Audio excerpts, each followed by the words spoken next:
Ya kalau bicara mengenai jabatan nanti di mana, Menteri Teknis kah, di Menko kah? Ya kalau menurut kami, Mas AHY ini tidak pernah pilih-pilih tugas dan tanggung jawab.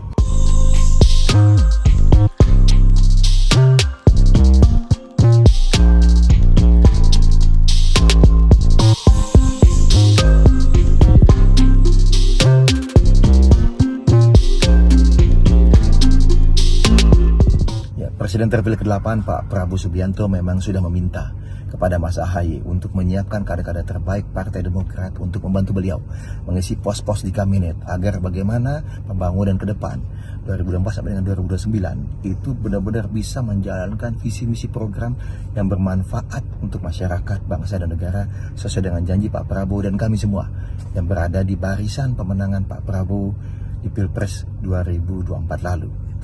Ya kalau bicara kader terbaik Partai Demokrat siapa? Ya nomor satu tentu Mas AHY, ketua umum kami. Beliau telah membuktikan kapasitas dan kapabilitasnya dalam memimpin partai ini. Ya setelah jejak rekam beliau yang cemerlang di militer dan di pendidikan sebelum-sebelumnya.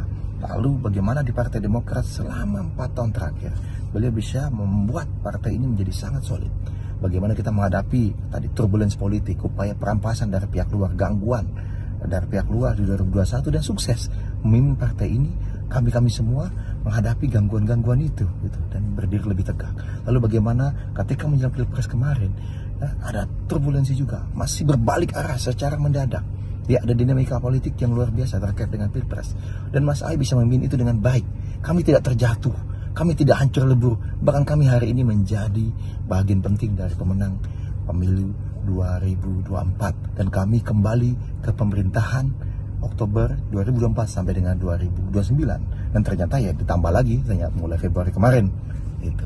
Dan kita bisa lihat bagaimana kapasitas Mas AHY, kompetensinya, leadership, manajerialnya, bagaimana beliau belajar dengan cepat di Kementerian ATR BPN ini, ya kan? Dan banyak terobosan yang sudah diakui oleh publik juga gitu.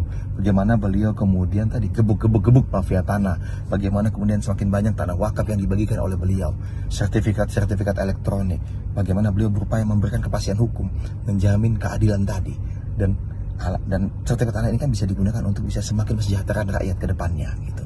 Dan berbagai aktivitas lainnya, berbagai kinerja positif lainnya dalam waktu yang sangat singkat. Dan masih ada beberapa bulan ke depan terobosan-terobosan yang akan dilakukan oleh Mas AHY selaku Menteri ATR dan Kepala BPN. Ya kalau bicara mengenai jabatan nanti di mana, Menteri Teknis kah, di Menko kah? Ya kalau menurut kami Mas AHY ini tidak pernah pilih-pilih tugas dan tanggung jawab.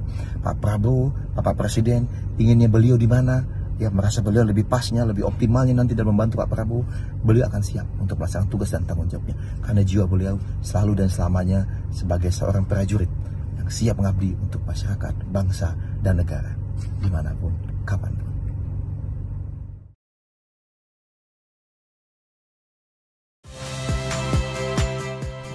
Saya Muhammad Syahreza. Saksikan program-program Kompas TV melalui siaran digital, pay TV, dan media streaming lainnya. Kompas TV, independen, terpercaya.